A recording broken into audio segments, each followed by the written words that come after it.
రాహుల్ గాంధీ గారి కన్న కల బీసీలు భారతదేశంలో ఉండే వాళ్ళందరూ చట్టసభల్లోకి వస్తే వాళ్ళందరూ ఎంతో అభ్యున్నతి చెందుతారని ఆయన కళ.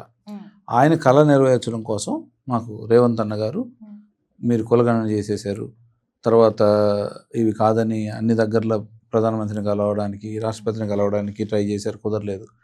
లాస్ట్కి గవర్నర్ గారి దగ్గర పంపించిన ఫైలు మళ్ళీ రాష్ట్రపతికి పంపించారు, అక్కడ కాలేదు.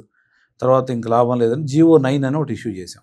ఇష్యూ చేసిన తర్వాత రాకముందే హైకోర్టుకి వేశారు కొంతమంది. ఈ మా బీసీల అభ్యున్నతికి వ్యతిరేకంగా ఉండేవాళ్ళు కొంతమంది వేశారు. అదేమైంది, స్టే ఇచ్చారు. తర్వాత ఇలా కాదని చెప్పి మేము సుప్రీంకోర్టుకి వెళ్ళాలి అని చెప్పి సమీక్ష చేసి సీఎం గారు చెప్పారు.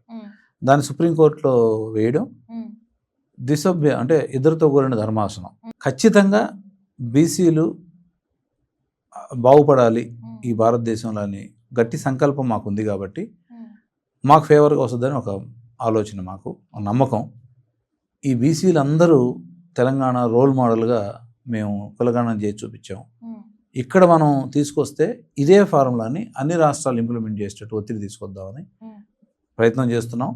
ఇది చివరి వరకు బీసీకి 42% రిజర్వేషన్ వచ్చేంత వరకు ఊరుకోము.